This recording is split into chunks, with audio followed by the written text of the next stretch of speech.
सम्राट आने वाला था।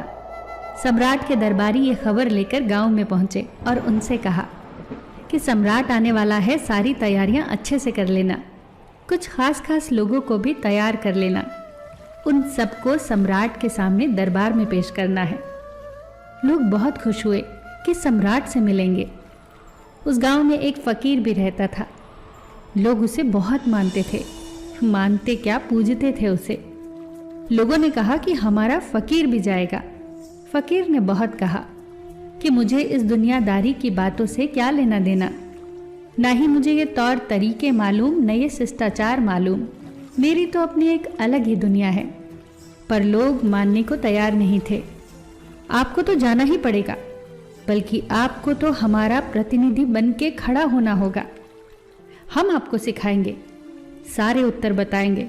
सम्राट जो भी पूछ सकता है वो उत्तर आपको पहले से ही तैयार कर देंगे, पर आपको जाना पड़ेगा। फकीर के पास अब कोई चारा नहीं था हाँ करने के अलावा, सो उसने हाँ कर दी। अब गांव वालों ने सिपाहियों से पूछा कि राजा क्या क्या पूछ सकता है। उस आधार पर फकीर को 4-6 उत्तर सिखा दिए गए। आपकी उम्र कितनी है? 60 बरस, फकीर ने कहा। बस पहला प्रश्न यही होगा, यही जवाब देना है। फिर सम्राट पूछेंगे कि कितने साल से साधना कर रहे हो। फकीर ने कहा 30 साल से। बस यही तो बोलना है। ऐसे ही 4-6 उत्तर और पढ़ा दिए गए और उसे बार बार यही समझाया गया कि कोई गड़बड़ मत करना, जैसा बताया गया बस वैसा ही करना। अब तय दिवस पर सम्राट गांव में आए। फकीर उनका प्रतिनिधि था, तो सबसे पहले सम्राट ने उसी से पूछा, कितने बरस हो गए हैं आपको फकीर हुए? जी 60 बरस, फकीर ने उत्तर दिया, क्योंकि पहले प्रश्न का उत्तर तो पहले से ही तय था। सम्राट ने उसे ध्यान से देखा और कहा, 60 बरस से? तब तो आपकी उम्र काफ़ी हो गई होगी। कितनी उम्र है आपकी? फकीर ने कहा 30 बरस। सम्राट ने कहा, असंभव, ये तो हो ही नहीं सकता। 30 बरस आपकी उम्र है और 60 साल से आप साधना कर रहे हैं।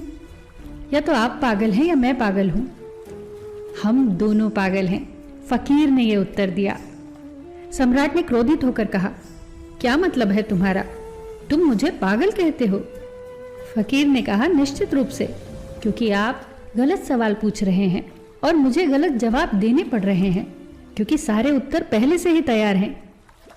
मुझे तो पहले से ही आपके सिपाहियों ने और गांव वालों ने सिखा कर रखा है कि कुछ गड़बड़ मत करना, और मैं बिल्कुल गड़बड़ नहीं कर रहा। गड़बड़ आप कर रहे हैं प्रश्न पूछने में। आप पागल इसलिए हैं क्योंकि आप गलत सवाल पूछ रहे हैं, और मैं पागल इसलिए हूँ क्योंकि मैं गलत जवाब दे रहा हूँ। मेरी तो मजबूरी है, क्योंकि सारे उत्तर पहले से ही तैयार है। पर राजन, आपकी क्या मजबूरी है? दोस्तों, जीवन में ऐसा ही होता है।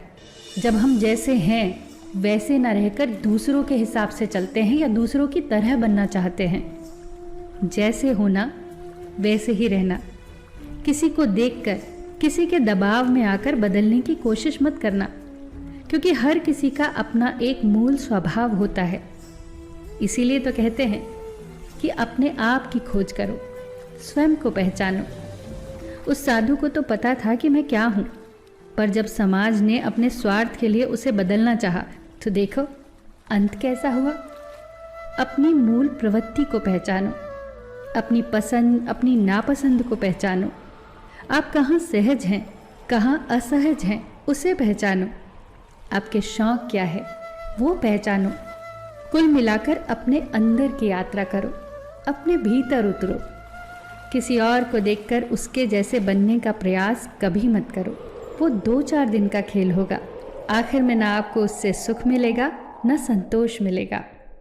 याद रखना, इस जीवन में सभी की परीक्षाएं होती हैं और सभी के अपने अपने प्रश्न पत्र।